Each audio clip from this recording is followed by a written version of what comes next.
자, 제목은 아브라함과 이삭과 야곱의 하나님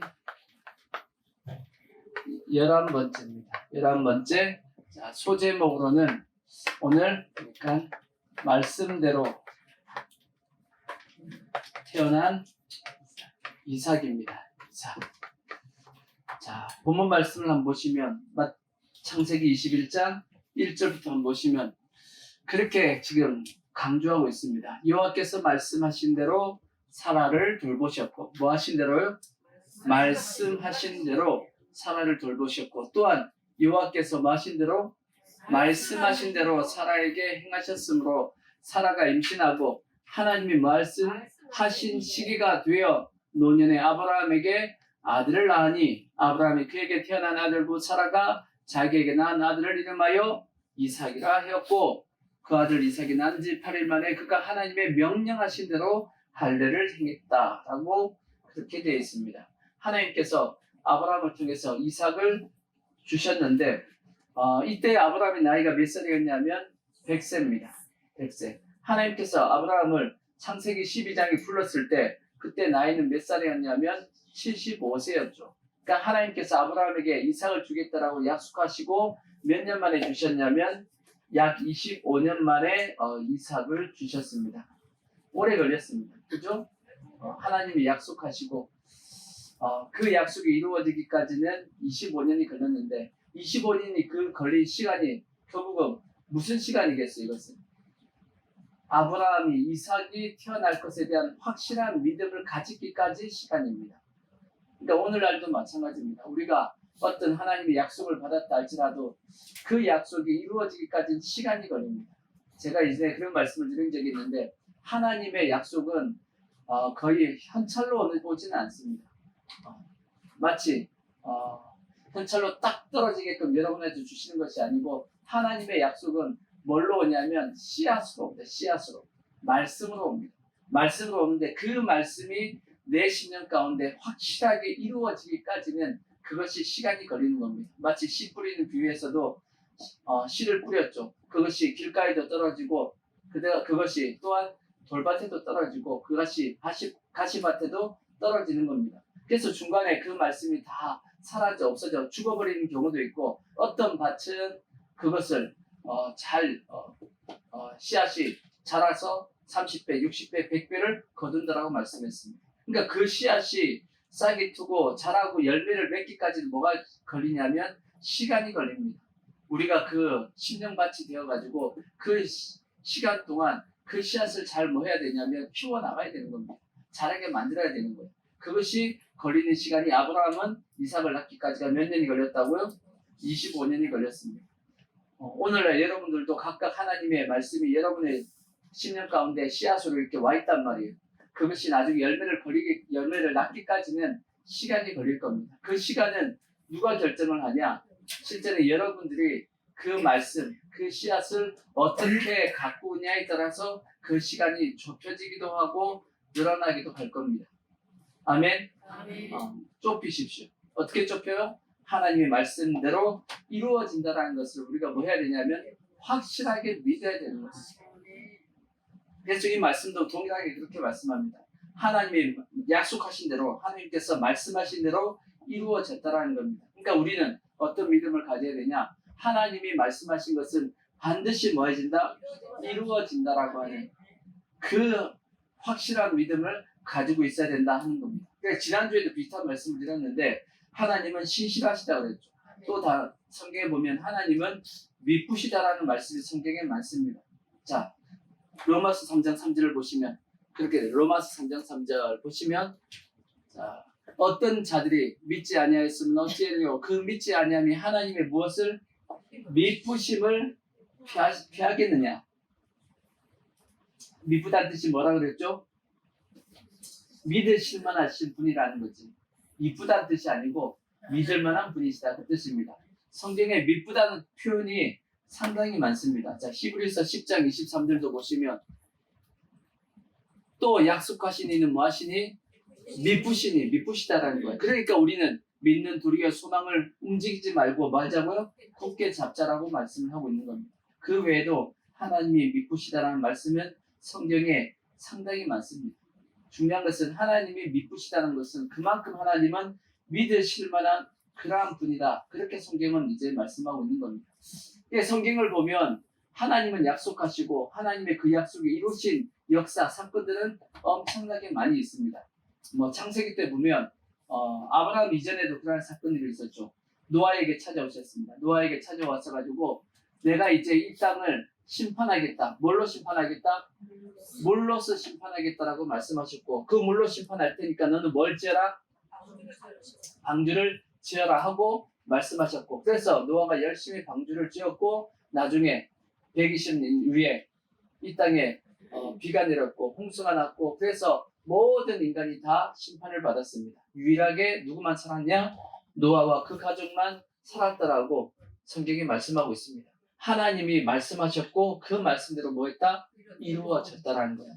동일하게 아브라함도 마찬가지죠. 아브라함뿐 아니라 이삭, 야곱에게 하나님께서 계속 하셨던 말씀은 뭐냐면 너희 자손이 이 가나안 땅을 차지하게 될 것이다 라고 약속을 하셨고, 그 약속대로 나중에 약 400년 이후에 하나님의 약속이 이루어져서 애굽에 있던 이스라엘 백성들이 가나안을 차지하게 됩니다. 근데 그때 하나님께 또다시 약속하신 것이 뭐냐면, 만약 너희가 이 가나안에 있는 이 7 족속이 타락한 것처럼, 죄악이 가득했던 것처럼 너희 자녀들도, 너희 후손들도, 너희들도 죄악이 가득하면 이 땅도 너희도 이 땅에서 쫓겨나게 될 것이고 이 땅도 멸망하게 될 것이다 라고 성경이 약속을 했단 말이에요. 근데 그 약속이 이루어졌어요, 안 이루어졌어요? 성경은 이루어졌다라고 말씀합니다. 그래서 이스라엘을 멸망을 했죠. 언제 멸망하냐? 아수르에 의해서 북이스라엘 멸망하고 남쪽 유다는 바벨론에 의해서 멸망을 했습니다. 그러니까 하나님이 약속하셨으면 그 약속은 어떻게 된다? 반드시 이루어진다라는 겁니다. 우리는 확실하게 뭐 해야 되냐면 그걸 믿어야 되는 겁니다. 동일하게 예수님께서도 이 땅에 오셔가지고 말씀을 했습니다. 뭐라고 말씀하셨냐? 이 예루살렘이 조금 있으면 이제 멸망할 것을 말씀해 주셨습니다. 그리고 나서 또다시 말씀하신 것이 뭐냐면 마지막 때가 되면 이 이스라엘을 다시 회복하실 것을 또 말씀해 주셨습니다.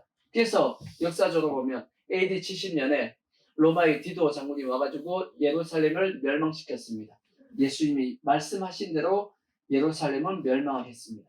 그걸로 끝난 것이 아니죠. 다시 마지막 때가 되어가지고 1948년도에 이스라엘은 다시 건국을 했습니다. 나라를 세웠습니다. AD 70년, 1948년 몇 년 사이가 있죠? 약 1900년 기간이 지났는데도 불구하고 하나님의 말씀은 반드시 어떻게 돼요? 반드시 이루어집니다. 하나님이 말씀하셨으면 반드시 뭐 해진다? 이루어진다라는 거예요. 그러니까 우리는 하나님의 약속, 하나님의 말씀을 어떻게 해야 되죠? 확실하게 믿는 믿음을 가져야 되는 겁니다. 구약의 가장 핵심적인 약속이 뭔가요? 구약의 가장 중심적인 약속이 뭐죠? 메시아에 대한 약속이잖아요. 예수님에 대한 약속입니다. 이 땅을 만드신 그 하나님께서 이 땅에 직접 내려오실 것이다. 그리고 그분이 어떤 삶을 살 것이며 어떻게 또한 죽게 될 것이다 하는 모든 과정을 구약 성경에 다 기록이 되어 있습니다. 그 첫 번째 기록이 뭐냐면 창세기 3장에 나와 있죠. 창세기 나와 있는 3장 15절. 자, 창세기 3장 15절 예수님에 대한, 메시아에 대한 첫 번째 예언이 뭐냐? 내가 너로 여자와 원수가 되게 하고 내 후손도 여자의 후손과 원수가 되게 하리니 여자의 후손은 내 머리를 상하게 할 것이요 너는 그의 발꿈치를 상하게 할 것이다. 여기서 나오는 누구? 여자의 후손.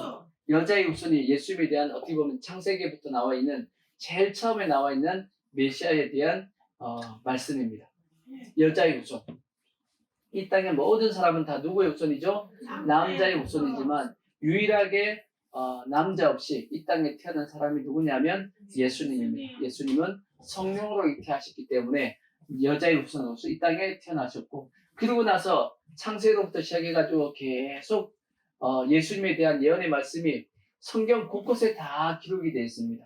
그러다가 그 기록의 절정인 부분이 있습니다. 예수님에 대해서 가장 자세하게 설명되어 있는 성경장이 두 군데가 있습니다. 그것이 하나가 어디냐면 시편 22편이에요. 자, 시편 22편 1절을 보시면 자, 내 하나님이여 내 하나님이여 어찌하여 나를 버리셨나이까 어찌하여 나를 멀리하여 돕지 아니하시며 내 신음소리를 듣지 아니하시나이까. 어디서 많이 봤죠? 예수님께서 십자가에 달리셨을 때 동일하게 이 말씀을 외쳤습니다. 나의 하나님 어찌하여 나를 버리셨나이까. 그 뒤에 7절 보시면 밑에 7절 보시면 나를 보는 자는 다 나를 비웃으며 입술을 피죽거리고 머리를 흔들며 말하되 그가 여호와께 의탁하니 구원하실 걸 그를 기뻐하시니 건지실 걸 하나이다. 어디서 나와 있죠? 예수님께서 십자가에 달렸었을 때 예수님 주위에서 예수님을 놀리는 예수님을 희롱하는 그들의 고백이 동일하게 기록이 되어 있죠. 그 뒤에 15절 보시면 예수님의 십자가에서 있었던 더 자세한 사건이 기록되어 있습니다. 내 힘이 말라 질그릇 조각 같고 내 혀가 입 천장에 붙었나이다. 예수님이 저런 상태였죠. 십자가에서 주께서 또 나를 죽음의 진토 속에 두셨나이다. 개들이 나를 뭐 했으며 애워쌌으며 악한 무리가 나를 둘러 뭘 찔렀다? 수족이 뭐죠? 예수님의 손과 발을 찔렀나이다. 그래서 예수님께서 십자가에서 죽으신 이유가 십자가에서 손과 발이 찔려서 죽은 이유가 뭐 때문이에요? 구약의 말씀을 이루시기 위해서 그렇게 하셨던 겁니다. 그래서 17절 내가 내 모든 뼈를 셀 수 있나이다. 그들이 나를 주목하고 보고 내 겉옷을 나누며 속옷을 제비 뽑나이다. 그래서 예수님의 겉옷을 나누고 속옷을 제비 뽑은 겁니다. 누가? 로마의 병정들이 그렇게 했다라고 성경이 말씀을 하고 있는 겁니다. 다 예수님께서 뭘 하신 거예요? 구약에 예언된 자기 자신에 대한 말씀을 뭐 하셨어요? 이루신 겁니다. 그래서 예수님께서 십자가에서 마지막 죽으시기 전에 하셨던 말씀이 뭐예요? 다 이루었다라고 이제 고백을 하신 이유가 하나님의 자기 자신에 대해서 구약에서 예언한 모든 말씀을 다 이루신 겁니다. 또 성경에 예수님에 대해서 가장 잘 기록해 있는 것이 그게 우리가 잘 아는 이사야서 53장입니다. 자, 이사야서 53장을 보면 이건 빼도 박도 못하는 말씀이에요. 그래서 이 말씀은 유대인들이 가장 싫어하는 말씀이에요. 성경을 읽다가도 이사야서 53장은 넘어가 버린대잖아. 왜 이걸 읽으면 뭘 알 수 있습니까? 자기 조상이 죽였던 예수님이 메시아라는 것을 부인할 수 없는 말씀이에요. 그러니까 이 말씀은 그냥 넘어가 버려야 돼.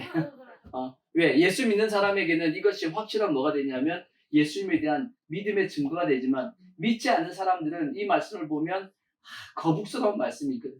너무 확실하니까. 왜? 자, 보시면 우리가 전한 것을 누가 믿었느냐? 여호와의 팔이 누구에게 나타났느냐? 그는 주 앞에서 자라나기를 연한 순 같고 마른 땅에서 나온 뿌리 같아서 고운 모양도 없고 풍채도 없은즉 우리가 보기에 흠모할 만한 아름다운 것이 없도다. 예수님이 영화상에서 보이는 멋진 멋진 남자가 아니야.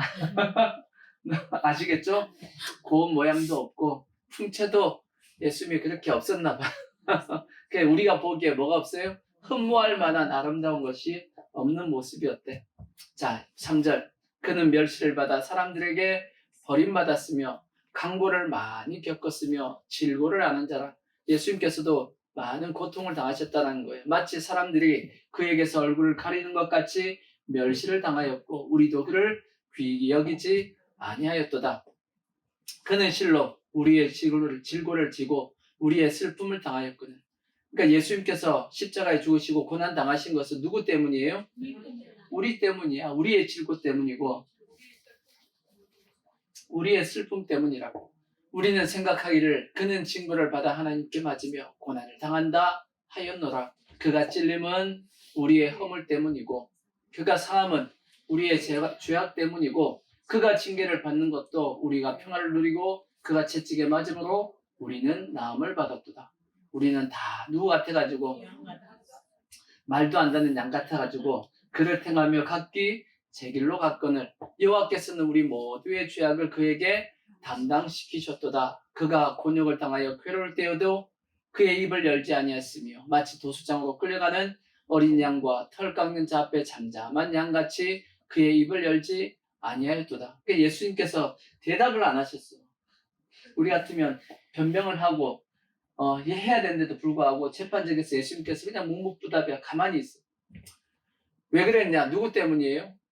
우리 구원하려고 또 구약의 예언된 말씀을 이루기 위해서 그렇게 하신 겁니다. 8절 그는 곤욕과 신문을 당하고 끌려갔으나 그 세대 중에 누가 생각하기를 그가 살아있는 자들의 땅에서 끊어짐은 마땅히 형벌받을 내 백성의 허물 때문이라 하였으리요. 그러니까 예수님께서 십자가에 죽으신 이유는 무엇 때문이에요? 우리의 허물 때문에, 우리의 죄악과 허물 때문에 그렇게 형벌을 당하셨다는 거지. 그는 강포를 행하지 아니하였고 그의 입에 거짓이 없었으나 그의 무덤이 악인들과 함께 있었으며 그가 죽은 후에 부자와 함께 있었도다. 그러니까 예수님께서 무덤에 그렇게 부자의 무덤에 이제 들어가게 된 겁니다. 여호와께서 그에게 상함을 받게 하시기를 원하사 질고를 당하게 하셨은즉 그의 영혼을 속건제물로 드리게 이르면 그가 씨를 보게 되며 그의 날은 길 것이요 또 그의 손으로 여호와께서 기뻐하시는 뜻을 성취하려고다. 이렇게 넘어가서 자 이렇게 이사야서 53장을 보면 누구라는 것이 확실하게 나오죠. 예수님이라는 것을 부인할 수가 없습니다. 이렇게 구약에 예언되어 있는 모든 말씀은 다 뭐 하신 거냐? 다 이루어졌습니다. 아멘?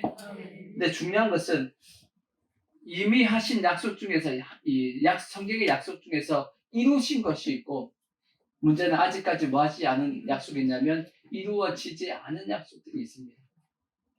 그 약속에 뭐가 있냐? 아직 이루어지지 않은 약속은 뭐가 있죠?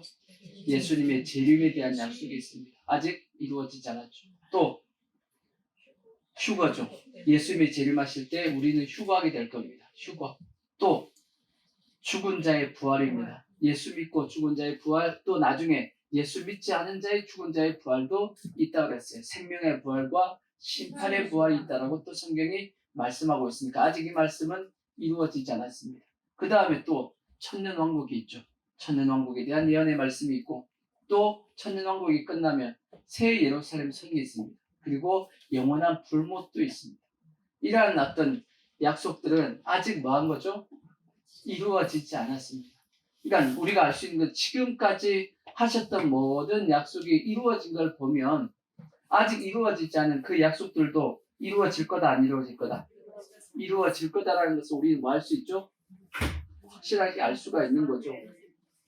지금까지 하셨던 약속들이 하나도 빠짐없이 다 이루어졌다라면 또 앞으로 미래에 이루어질 미래에 대한 약속도 반드시 뭐 할 것이냐? 이루어질 겁니다. 아멘? 그러니까 우리는 뭐 해야 되냐? 확실하게 그 약속을 뭐 해야 되냐면 믿어야 됩니다. 그러니까 지금 이 시점에 지금 우리가 살고 있는 이 시대 이 시점에 그래서 우리에게 필요한 것은 뭐냐?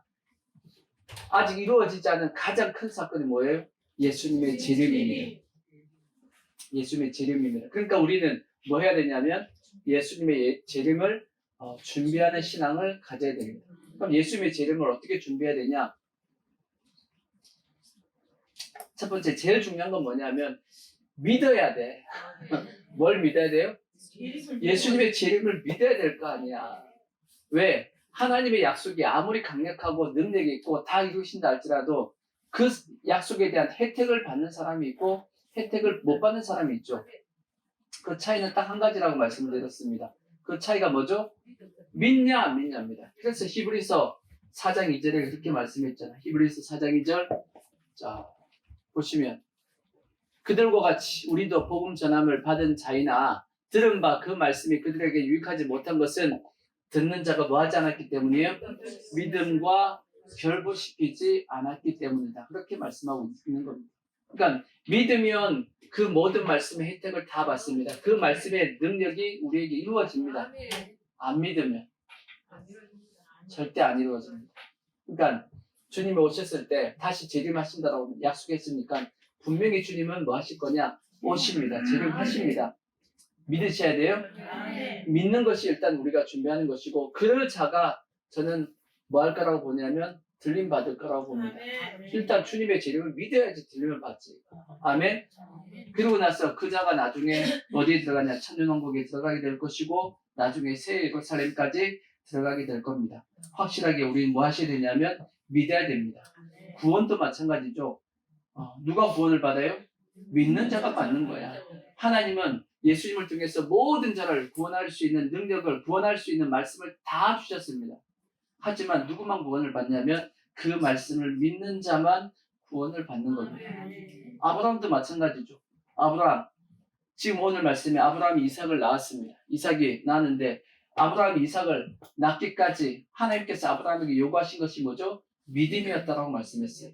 믿으니까, 이제 확실하게 믿으니까, 실제는 아브라함뿐 아니야. 누구도 사라도 아브라함도 사라도 확실하게 뭘 믿으니까 자기들을 통해서 하나님의 믿음의 자손이었던 이삭이 태어날 것 믿으니까 그때 드디어 뭐 하기 시작했냐면 이삭이 태어나게 된 겁니다. 그것이 자 로마서 4장 17절에 보시면 이런 믿음을 가지고 있었기 때문에 이삭이 태어난 거예요. 로마서 4장 17절 보시면 기록된 바 내가 너를 많은 민족의 조상으로 세웠다 하신 것 같으니 그가 믿은 바 하나님은 죽은 자를 살리시며 없는 것을 있는 것으로 부르시는 이시니라. 아브라함이 이런 믿음을 가지고 있다는 거죠. 아브라함이 바랄 수 없는 중에 뭐하고 바라고 믿었으니 이는 내 후손이 이 같으리라 하신 말씀대로 많은 민족의 조상이 되게 하려 하심이라. 그렇게 됐어요. 아브라함이 바랄 수 없는 중에 바랐습니다. 그 바랄 수 없었던 이유가 뭐냐 하고 봤더니 19절 그가 백산화되어 자기 몸이 죽은 것과 같고 사라의 태가 죽은 것 같음을 뭐하고도 알고도 믿음이 약해지지 아니하고 믿음이 없어 하나님의 약속을 의심하지 않고 믿음으로 견고하여져서 하나님께 영광을 돌리며 약속하신 것을 또한 능히 이루실 줄을 뭐했다? 확신하셨으니 그러므로 그것이 그에게 의로 여겨졌고 그 의로 말미암아서 누가 태어나냐면 이삭이 태어났다라는 겁니다. 그러니까 이것이 믿음의 원리죠. 아브라함도 이러한 하나님의 말씀이 이루어질 것을 확실하게 믿었다는 겁니다. 자기 몸과 자기 부인의 몸이 자식을 낳을 수 있는 능력이 안 될 걸 알았음에도 불구하고 뭐가 있으니까? 말씀이 있으니까 그 말씀대로 이루어질 걸 믿었다는 겁니다. 그래서 오늘날도 이제 걱정이 되는 게 그런 겁니다. 하나님의 말씀대로 이 세상의 모든 것이 이루어질 겁니다. 근데 문제는 뭐냐면 오늘날 목회자들이 이 말씀을 가르치고 있냐는 거죠. 뭐는 잘 가르치냐면 과거에 이루어진 사실들은 잘 가르칩니다. 한국교회가 예수님의 십자가에 대해서 가르칩니다. 안 가르치는 게 아니죠. 잘 가르칩니다. 예수님의 십자가를 통해서 구원받습니다. 이거 맞죠? 당연히 그건 가르칩니다. 하지만 목회자들이 지금 가르치고 있지 않은 부분이 뭐냐면 아직 이루어지지 않은 하나님의 약속에 대해서는 잘 가르치지 않는다라는 겁니다. 그래서 성도들이 잘 몰라요. 뭐에 대해서 잘 모르냐? 재림에 대해서 잘 모릅니다. 모르기도 하고 왜 모르냐? 목회자들이 뭐 하지 않으니까 안 가르쳐 주니까 잘 모르고 근데 이런 부분에 대해서 누가 얘기해 주죠? 이단들이 얘기해 주니까 또 잘못된 이단들에게 빠져고 신천지 쫓아가고 있는 겁니다. 왜? 기존의 목회자들이 이 부분에 대해서 정확하게 성도들에게 말씀해 주지 않으니까 성도들이 이상한 말씀 드리니까 혹해가지고 끌려간다고. 대다수의 모든 이단들은 어디에서 다 나왔냐? 전부 다 주님의 재림에서 나왔잖아. 그 이유가 뭐냐면 기존의 목회자들이 뭐 하지 않았기 때문이냐? 그 말씀을 정확하게 가르쳐주지 않았기 때문입니다. 그러니까 성도들이 모르고 있고 정확하게 모르니까 끌려가게 되는 겁니다. 그러니까 문제는 뭐냐면 정확하게 모르다 보니까 그 말씀에 대한 미래에 이루어질 그 말씀에 대한 유익을 취하지 못하겠죠. 그래서 솔직히 걱정되는 것은 한국교회 성도들이 재림에 대해서 제대로 잘 모르고 있는 이 상태에서 주님이 만약 와 오시면 예수 믿는다고는 하지만 휴거가 될까 했을 때는 솔직히 걱정입니다. 왜? 휴거에 대한 믿음이 아직 없단 말이에요. 근데 이 상태에 주님이 와버렸으면 휴거가 될까? 모르겠어요. 저는 100%는 뭐 확신할 수 없지만 일단 믿어야지만 휴거가 확실한데 어설프잖아. 그죠? 그래서 우리는 확실하게 하나님의 말씀이라면 성경에 기록된 말씀은 반드시 뭐한다? 이루어진다라는 확실한 믿음을 가지시고 성경은 더하지도 말고 빼지도 말라고 했습니다. 하나님의 말씀 그대로 믿어야 됩니다. 저는 여러분들에게 하나님 말씀 그대로 전해야 되고 성도들은 하나님의 말씀 그대로 뭐 하셔야 되냐면 아멘하고 받으셔야 됩니다. 이것이 여러분의 신앙에 유익한 것이고 여러분의 신상에 좋습니다. 아시겠죠? 그래서 우리는 하나님의 말씀대로 이삭이 태어났듯이 우리도 하나님의 말씀대로 살아갈 수 있는 그런 믿음의 모습이 꼭 되기를 부탁의 말씀을 드리겠습니다. 그 다음 두 번째, 이어서 아까 읽었던 창세기 본문에 말씀하고 있는 것은 뭐냐면 누굴 내쫓으라 그랬어요? 이스마엘을 뭐하라? 내어쫓으라 하고 그렇게 말씀을 하고 있습니다. 자, 오늘 이제 이삭이 태어났습니다. 태어나고 아브라함이 이제 8일 만에 할례를 하고 그 다음에 이제 이삭이 이제 자라게 됩니다. 자라다가 어느 시기쯤 됐냐면 이제 젖을 뗄 시기가 되었다라고 성경이 말씀하고 있습니다. 몇 살 때 젖을 떼죠? 여러분은 몇 살 때까지 젖을 먹으셨나요? 기억 안 나죠? 한번 인터넷 찾아봤더니 유대인들은 몇 살까지 젖을 먹나 하고 이렇게 봤더니 4세에서 7세까지라고 나와 있어요. 4세에서 7세까지라고 나와 있습니다. 징그러워요? 우리나라도 예전에는 요즘은 엄마들이 이제 한 조금만 이제 애가 크면 이유식 하잖아. 이유식에서 젖을 떼어버리죠. 이유식을 먹이고 이렇게 하는데 예전에는 이유식이 어딨어. 그냥 애가 계속 그냥 언제까지 먹냐? 정답은 뭐냐면 그 다음 애기가 나올 때까지. 제가 보기엔 그런 것 같아요. 그 다음 애기한테 뺏길 때까지 계속 먹어. 요즘은 한 명밖에 안 낳지만 옛날엔 계속 줄줄이 낳았잖아. 그러니까 그 다음 놈이 튀어나오면 어쩔 수 없이 뭐예요? 뺏길지. 뺏길 때까지 계속 물고 있는 거야. 근데 이제 유대인들은 보니까 4세에서 7세 정도라고 이렇게 되어 있는데 한 4, 5세 정도까지 이제 이삭이 자랐다고 볼 수 있습니다. 근데 어느 날 보니까 이스마엘이 이삭을 뭐하고 있냐면 놀렸다고 돼 있어요. 예전 성경에 희롱했다고 돼 있어요. 가지고 놀지 뭐. 몇 살 차이인데 13살 차이가 나잖아. 13살 차이면 뭐죠? 장난감이지. 당연히 형이 동생을 가지고 노는 건 자연스러운 모습입니다. 이게 엄마가 같았으면 엄마가 같은 엄마면 뭐 당연하게 이렇게 받아들였을 텐데 사라 입장에서는 이스마엘은 누구의 자식이죠? 하갈의 자식이고 같은 아버지는 같다 할지라도 엄마가 다르잖아. 기분이 좋을 리가 없지. 그래서 그러다가 또 하갈은 자기의 몸종이었고 몸종이 난 아들이라 보니까 인정하기가 싫었겠죠. 그래서 이스마엘이 자기 아들 이삭을 가지고 노는 걸 보고 이제 기분이 나빴던 거죠. 화가 났습니다. 그래서 누구에게 찾아갔냐? 아브라함에게 찾아갔습니다. 그래서 막 따졌죠. 저 이스마엘이 말이지 이삭을 가지고 논다고 하고 내가 쫓아야 된다고 하고 이제 아브라함에 가서 이제 바가지를 긁었겠지. 바가지를 긁으니까 아브라함이 이제 힘든 거지. 그러니까 성경에 보면 심히 근심했다고 돼 있어. 심히 근심합니다. 왜요? 사라가 막 바가지를 긁으니까 사라에게 또 들어야 될 것 같은데 또 이스마엘도 또 누구예요? 자기 자식이잖아. 어떻게 내어 쫓냐고. 심히 근심이 돼서 하나님 앞에 이제 기도를 하는데 하나님께서 뭐라고 말씀해요? 하나님께서 뜻밖의 말씀을 하셨다고. 우리가 보통 생각하면 하나님께서 어떻게 말씀하셔야 돼? 야, 그도 너 자식이고 저도 너 자식인데 둘 다 너 자식이 아니냐? 둘 다 귀하게 여겨야지. 이게 정상적인 답이라고 이렇게 생각할 수 있는데 하나님이 희한한 답을 주셨잖아. 누구의 말을 다 들어라? 사라의 말을 다 들어줘라 하고 말씀했습니다. 왜 하나님이 인정도 없이 그렇게 말씀하셨을까? 그걸 생각해보면 뭐 때문이라고 생각할 수 있냐? 이건 영적인 의미가 있다는 뜻입니다. 영적인 뭐가 있다?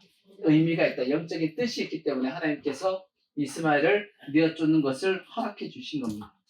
자, 그러면 성경에서 말씀하고 있는 이스마엘의 영적인 의미는 뭐냐? 자, 갈라디아서 4장 30절을 보시면 자, 그러나 성경이 무엇을 말하느냐? 여종과 그 아들을 뭐하라고요? 내어쫓아라. 여종의 아들이 자를 잇는 여자의 아들과 더불어 유업을 얻지 못하리라 하였다라고 이제 성경이 말씀하고 있죠.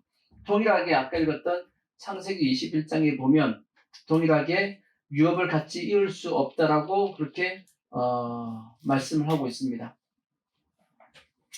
자, 몇 절을 보시냐면 10절, 21장 10절에 보면 동일하게 그렇게 했어요. 그가 아브라함에게 이르되 이 여종과 그 아들을 내쫓으라. 이 종의 아들은 내 아들 이삭과 함께 기업을 얻지 못할 거다라고 그렇게 말씀을 했습니다. 그러면 이스마엘의 영적인 의미가 무엇이기 때문에 하나님께서 내어쫓으라고 말씀했을까? 그 이스마엘의 영적인 의미는 뭐냐면 율법입니다. 율법. 뭘 예표하는 사람이에요? 이스마엘은 율법을 예표하는 사람이에요. 다르게 얘기하면 이삭은 뭘 예표하는 사람이냐? 은혜를 예표하는 사람입니다. 은혜와 율법.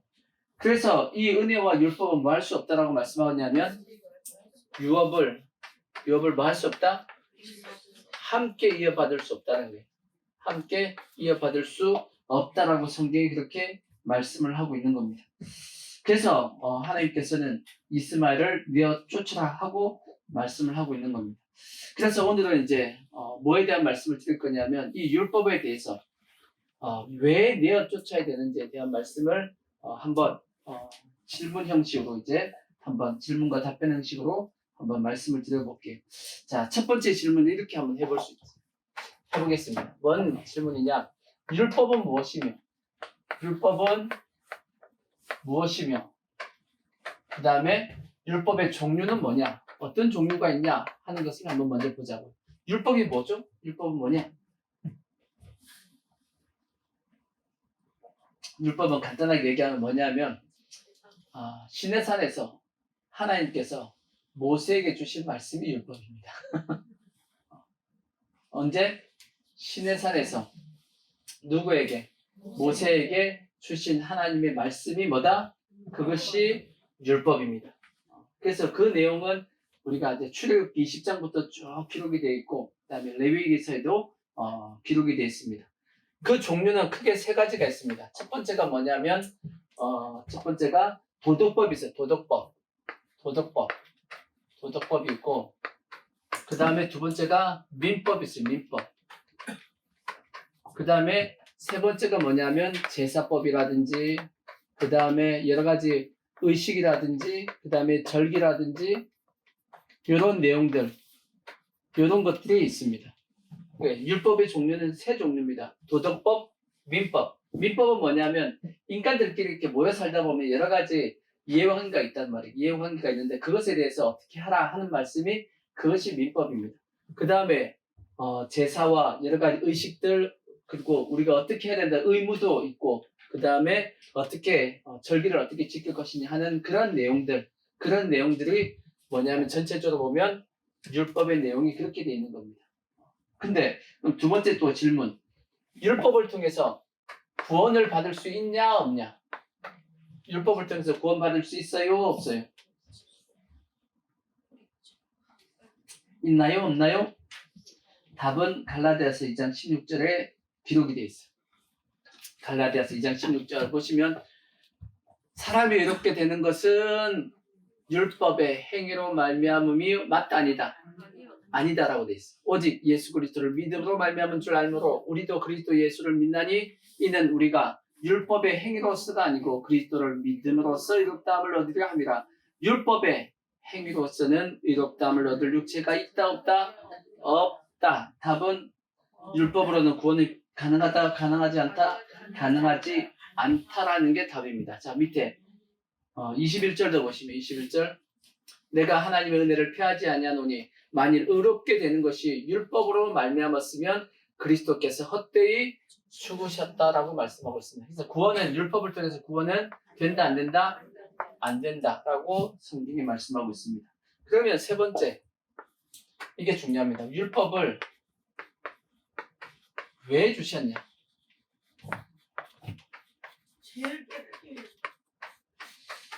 자, 그거는 답이고, 자, 이것은 역사적으로 이제 한번 생각을 해보자고요.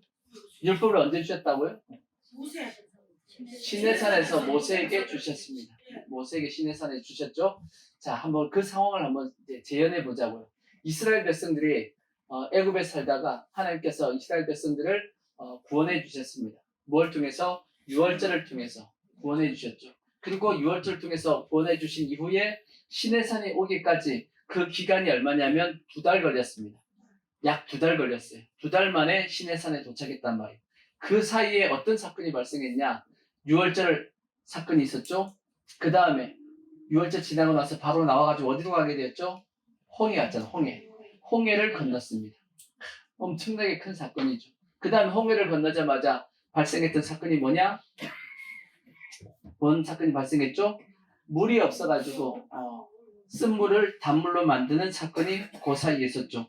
근데 이 애굽에서 나오는 당시 유월절을 딱 지나자마자 나타났던 것이 있었죠. 이게 뭐였죠?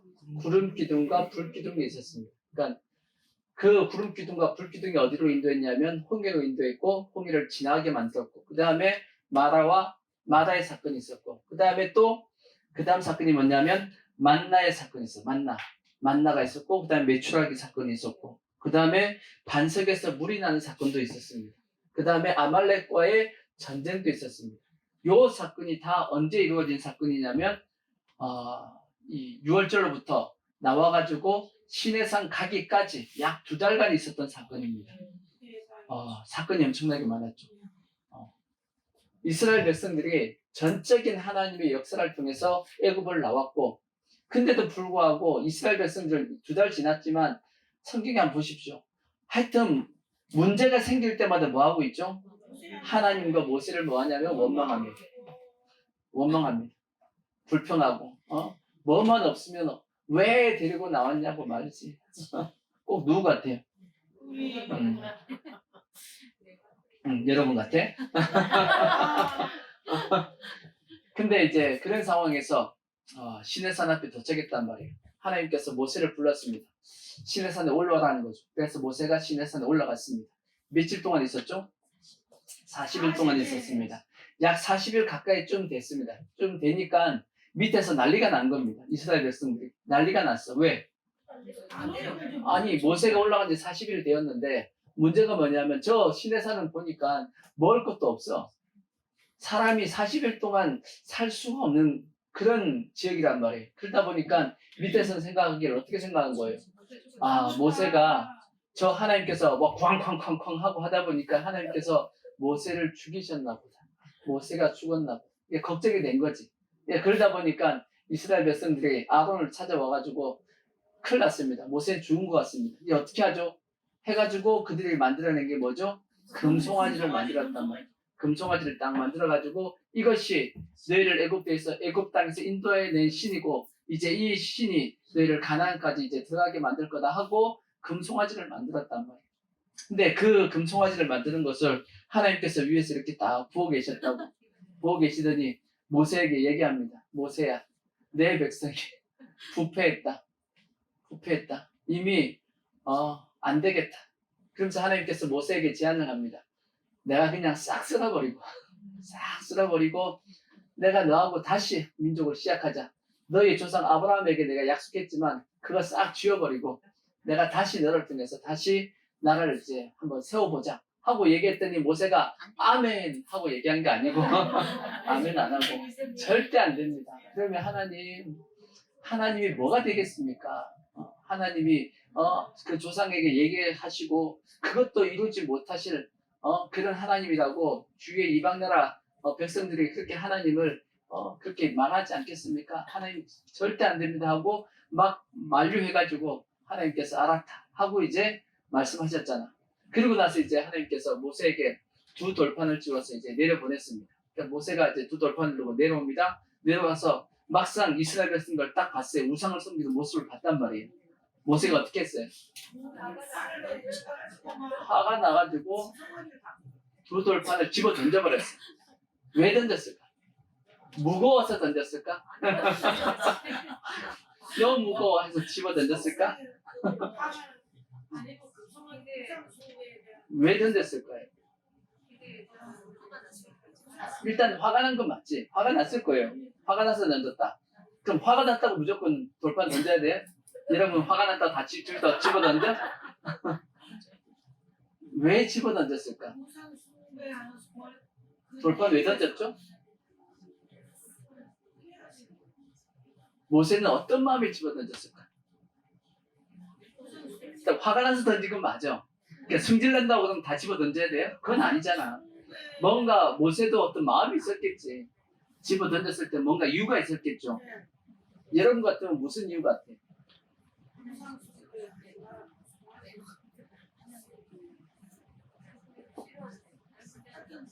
저는 생각하기에 이런 마음이 듭니다. 모세가 왜 집어넣었을까라고 생각해 보면 이스라엘 백성들을 향해서 너희들은 하나님의 말씀을 받을 자격이 없어 라고 생각하고 집어던진 것 같아. 그게 가장 컸다는 것 같아. 너희는 하나님의 말씀을 받을 자격이 없는 거야 하고 집어던졌을 것이다 라는 생각이 가장 크게 듭니다. 그럴 것 같죠? 화가 난 것도 맞겠지만 모세가 화가 났다고 해서 그냥 그렇게 했을 거다라고는 생각하지 않습니다. 그 백성의 지도자로서 성경에 보면 모세가 그래도 지민의 모든 사람보다 온유함이 승했다라고 되어 있고, 그렇죠? 괜찮은 사람입니다. 화 잘 안 내는 사람이야.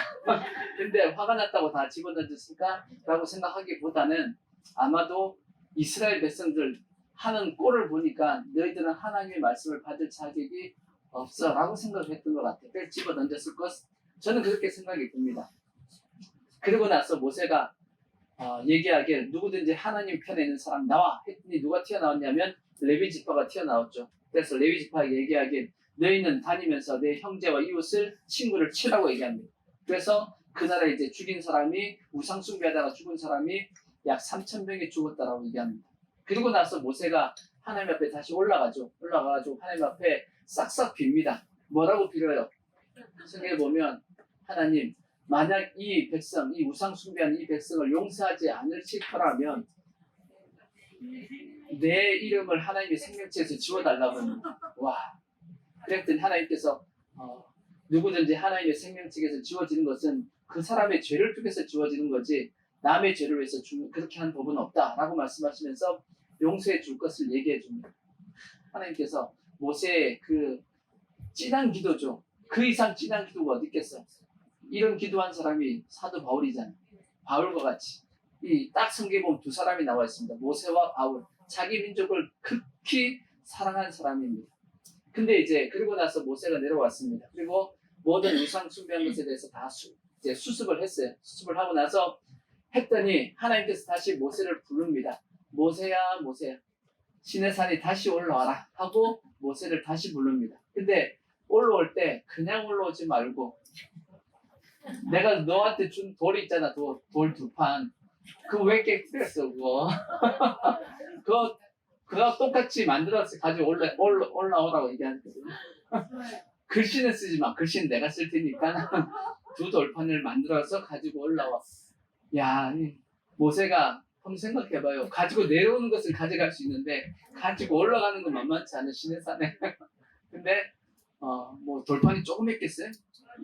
요만한 이런 건 아니었을 거 아니에요. 그래도 좀 우리가 보통 영화 같은 데 보면 이땀 나잖아, 그렇죠? 그 두 돌판 얇았겠어요? 그래도 글씨를 쓰려면 좀 두꺼워야 될 거 아니야. 그 두 돌판을 가지고 시내산에 다시 올라갔단 말이에요. 하나님께서 다시금 글씨를 써주셨습니다. 십계명을 써주셨죠. 그리고 이제 그 두 돌판을 가지고 다시 모세가 내려왔습니다. 성경에 그런 말씀이 있죠. 자, 이 말씀을 통해서 우리가 생각할 수 있는 것이 첫 번째 뭐냐? 율법을 이제 하나님께 주신 겁니다. 두 돌판을 두고 다시 율법을 주셨잖아. 그죠? 왜 주신 거예요? 하라고 생각해 보면 첫 번째 우리가 알 수 있는 사건이 뭐냐면 이스라엘 백성이 하나님의 말씀대로 살아서 율법을 준 것은 아니다라는 걸 알 수가 있어요. 이스라엘 백성들이 잘 해가지고 하나님의 말씀을 받을 자격이 있어가지고 율법을 받은 것은 아니다라는 걸 알 수가 있어요. 받을 자격이 있어요? 없어요? 없었어. 모세가 집어 던질 만큼 받을 자격이 없단 말이에요. 없음에도 불구하고 뭘 주셨죠? 율법을 주셨다. 하나님의 말씀을 주셨다라는 거예요. 이걸 알 수 있죠. 첫 번째. 그죠? 오늘도 마찬가지입니다. 우리가 구원받은 것 여러분이 잘해서 구원받은 거 아니잖아, 우리가. 그죠? 하나님의 전적인 은혜로 구원받은 거지, 우리가 뭐 잘나가지고 구원받은 것 아니죠.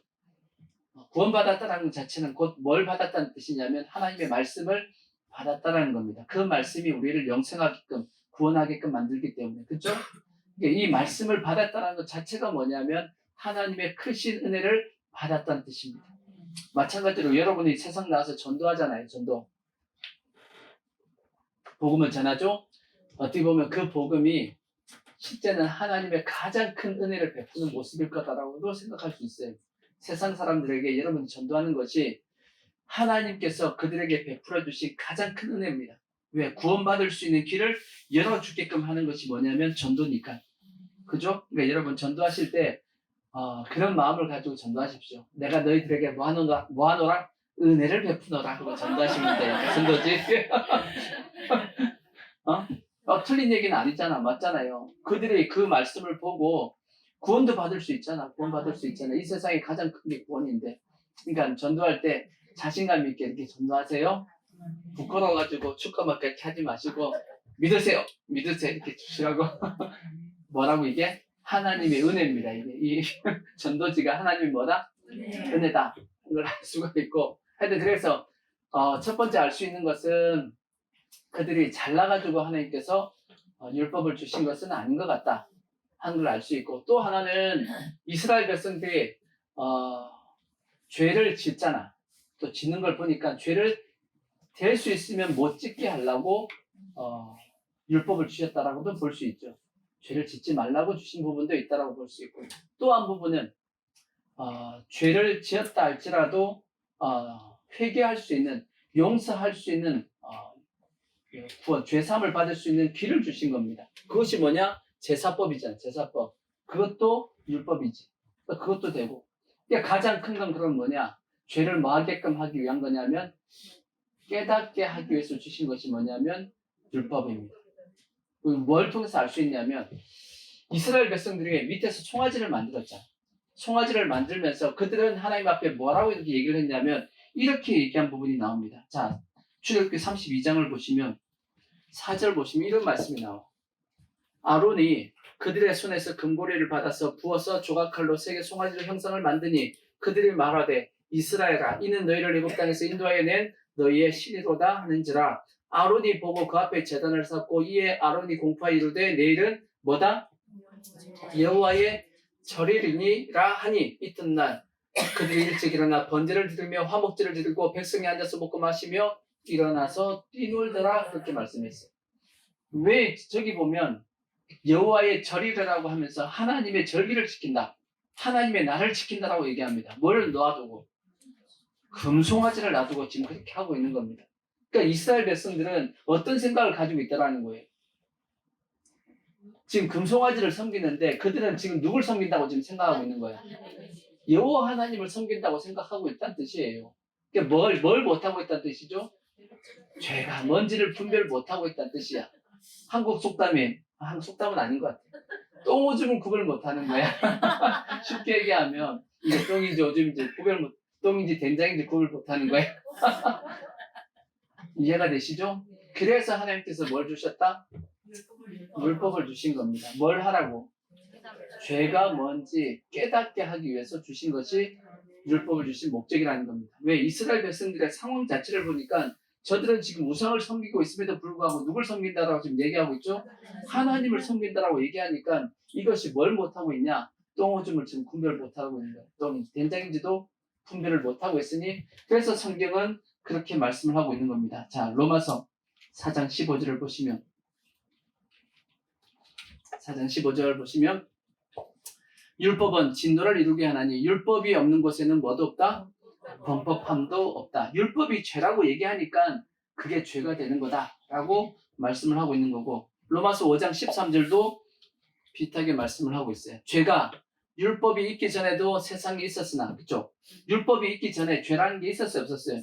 있었죠. 근데 문제는 뭐냐? 율법이 없을 때는 죄를 죄로 여기지 아니했다. 죄가 뭔지 몰랐다라고 성경이 말씀하고 있는 겁니다. 그래서 하나님께서 율법을 주신 목적 자체가 뭐냐? 죄를 깨닫게 하기 위함이다 라고 로마서 3장 20절에 그렇게 말씀을 하고 있어요. 로마서 3장 20절 보시면 그러므로 율법의 행위로 그 앞에 의롭다 하심을 얻을 육체가 없나니 율법으로는 뭐 하는 거다? 죄를 깨닫는 거다 라고 이제 알 수가 있는 겁니다. 그래서 하나님께서 율법을 주신 목적의 가장 큰 목적은 뭘까라고 생각해 보면 전체적으로 보면 율법을 뭐하게끔 하기 위해서 깨닫게 하기 위해서, 죄를 깨닫게 하기 위해서 율법을 주신 거다라는 것을 알 수가 있는 겁니다.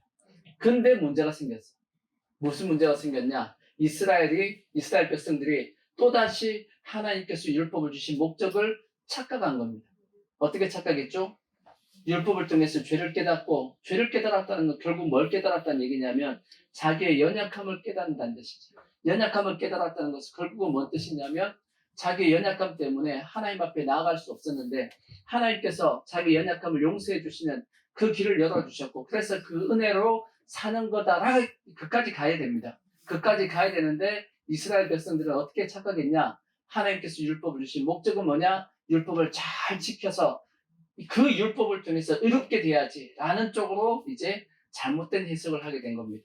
그래서 결국은 로마서 10장 1절처럼 되었다라고 성경이 말씀하고 있는 거예요. 로마서 10장 1절 형제들아 내 마음이 원하는 바와 하나님께 구하는 바는 이스라엘을 위함이니 곧 그들로 구원을 받게 하려 함이라. 내가 증언하노니 하나님께 열심히 했으나 올바른 지식을 따른 것이 아니니라. 하나님의 일을 뭐하고 모르고 하나님의 자기의 일을 세우려고 힘써 하나님에 의해 복종하지 아니하였느니라. 그리스도는 모든 믿는 자에게 일을 이루기 위하여 율법의 마침이 되셨다라고 말씀했는데 이스라엘 백성들이 착각한 것이 뭐냐? 하나님께서 율법을 주신 이유는 죄를 깨닫게 함이 아니라 율법을 통해서 뭐 하라고요? 내 자신이 의롭다라고 여기게끔 만들게 하는 것으로 착각을 한 겁니다. 그래서 이스라엘 백성들이 끊임없이 율법을 통해서 뭐 하려고? 자기 자신을 의롭게 만들려고 하는 방향으로 가게 되었고, 예수님께서 이 땅에 오셨을 때는 그것을 확실하게 하기 위해서 유대인들이 만들어낸 것이 뭐냐면 장로의 유전이었단 말이에요. 장로의 유전을 만들어가지고 어떻게 하면 하나님의 말씀을, 율법을 더 잘 지킬까 하는 방향으로 가게 된 겁니다. 그래서 유대인들이 착각을 해서 결국은 예수님을 받아들일 수 없었고 지금까지도 예수님을 믿지 않는 이유가 된 겁니다. 근데 이것은 유대인들만 그러냐? 아니에요. 오늘은 우리도 마찬가지야. 절대 우리 착각하면 안 됩니다. 율법을 우린 율법이 아니죠. 우리는 하나님의 말씀이죠. 하나님의 말씀을 잘 지켜서 여러분이 의롭게 되는 게 절대 아니에요. 성경은 의롭게 되는 것은 하나님의 은혜로 하나님의 의를 가지고 하나님의 의를 통해서 내가 의롭게 되는 거지 내가 뭔가를 잘해가지고 의롭게 된다라고 말씀하고 있지 않는단 말이에요. 아시겠죠? 근데 문제는 오늘날 성도들까지도 뭘 통해서 의롭다함을 받으려고 하냐면 율법의 어떤 하나님의 말씀을 내가 잘 지켜가지고 의롭다는 마음을 가지려고 한다는 것이 오늘날 성도들도 그것이 문제라는 겁니다. 마치 뭐하고 똑같으냐면 탕자의 형하고 탕자하고의 차이점입니다. 탕자의 형과 탕자하고는 누가 더 나은 사람이냐? 탕자가 나은 사람이라고도 얘기하기 힘들지만 탕자의 형 괜찮은 사람이죠. 근데 나중에 근심이 된 것, 아버지의 근심은 누가 더 큰 근심이 되죠? 탕자의 형이 더 큰 근심이 됩니다. 왜냐? 탕자는 나갔다가 들어와가지고 회개하고 들어왔어. 그 다음부터는 자기 자신이 어떤 놈이라는 걸 알아요? 죄인이라는 걸 알아. 사고 친 사람 경험이 있어가지고 더 이상 뭐 하지 않아요? 사고 안 치려고 이제 조심하면서 아버지의 뜻 가운데 있다가 또 자기 연약함이 있으면 또 아버지한테 죄송하다 그러고 항상 이제 그런 자세를 취합니다. 그게 좋은 거예요. 근데 형은 어떤 생각을 하죠? 내가 뭐 아버지한테 잘못한 게 있냐고. 나 아버지가 시킨 거 다 했다고. 그렇게 이제 나오면서 자기는 의롭다라고 생각하고 자기가 하는 그 모든 행동에 대해서는 정당하다라고 항상 얘기를 하는 겁니다. 이런 모습이 되니까 아버지가 생각하기에는 처음에 속을 썩인 건 누가 속을 썩였냐면 탕자가 속을 썩였지만 나중에는 누가 더 속을 썩이냐면 탕자의 형이 더 속을 썩이는 겁니다. 그와 마찬가지로 오늘날 성도들도 마찬가지입니다. 하나님의 속을 누가 더 썩이냐? 교회 내에서 율법을 강조하는 사람이 하나님의 속을 더 썩입니다.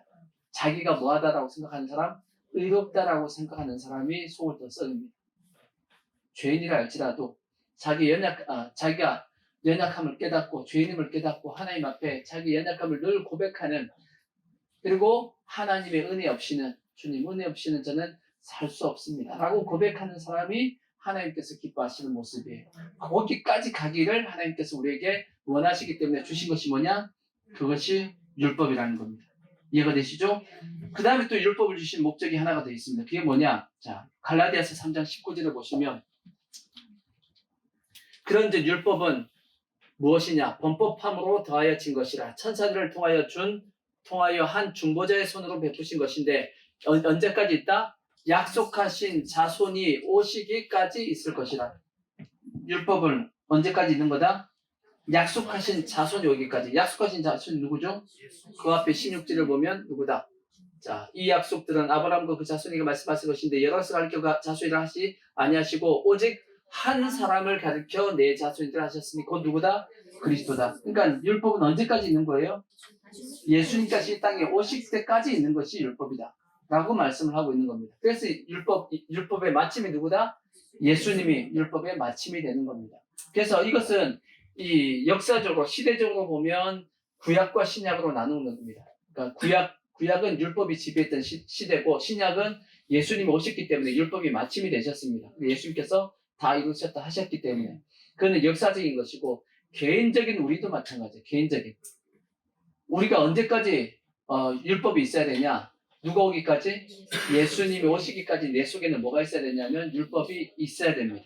아시겠죠? 예수님이 오기 전까지는 율법이 반드시 있어야 돼. 그걸 통해서 내가 뭘 깨달아야 돼? 내가 죄인임을 깨달아야지만 누구를 영접할 수 있냐? 예수님을 영접할 수 있기 때문입니다. 아멘. 그래서 성경에도 보면 이스마엘을 언제 내쫓았죠? 이삭이 젖된 후까지는 이스마엘이 같이 있었습니다. 마찬가지로 여러분의 10년 가운데 우리의 10년 가운데 신앙이 언제까지는 이스마엘이 있는 게 좋냐면 여러분이 신앙의 말씀의 젖을 먹을 때까지는 이스마엘이 있는 게 나아요. 말씀에 대해서 잘 깊이 알지 못하고 성경에 보면 젖과 같은 말씀이 있다고 그랬거든. 또 성경에 보면 단단한 식물도 있다고 그랬거든. 젖을 먹을 정도의 수준이면 율법이 있는 게 좋습니다. 성경은 그걸 몽학선생, 초등교사라고 되어 있는데 그 있는 게 좋은 것이 뭐냐? 그것이 있어야지만 말씀을 통해서 자유함을 못 누리기 때문에 그래도 어느 정도의 어린 신앙이다 보니까 나름의 그냥 율법을 가지고 지키는 것이 특별하게 죄를 범하지 않고 신앙생활 잘할 수 있는 방법입니다. 마치 부모가 애들 키울 때 늘 잔소리 하잖아. 해요 안 해? 잔소리를 많이 하죠. 그게 애들한테 뭐가 되냐면 그게 율법입니다. 그게 아이가 자라면 그 잔소리가 점점 사라지는 것이 정상입니다. 그죠? 그 전까지는 잔소리 해야 돼, 안 해야 돼요? 잔소리 해야 돼. 애들 따라다니면서 잔소리 해야 돼. 그러니까 여러분들이 부모님이 따라다니면서 막 잔소리하고 있으면 아직 나는 뭘 먹고 있구나? 젖을 먹고 있구나 하는 걸 생각하시면 되고 신앙도 마찬가지. 옆에서 자꾸 이렇게 하셔야 됩니다. 저렇게 하셔야 됩니다. 주위에 그런 사람이 많으면 나는 지금 현재 젖을 먹고 있구나라고 생각하시면 돼. 왜? 옆에서 이렇게 간섭 안 하는 이유는 뭐냐면 여러분이 스스로가 잘하고 있으면 얘기 안 합니다. 잘못하고 있으니까 자꾸 얘기하는 거야.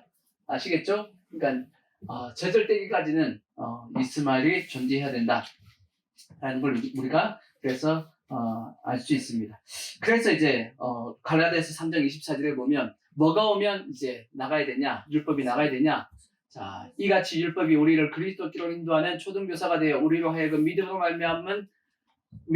말미암아 의롭다함을 얻게 하려 함이라. 믿음이 온 후로는 우리가 초등교사 아래에 있지 아니하다 그랬어요. 그러니까 뭐가 온 이후에는 확실한 믿음이 우리에게 들어오기까지는 뭐가 필요하다? 율법이 필요하다 하는 것을 우리가 알 수 있습니다.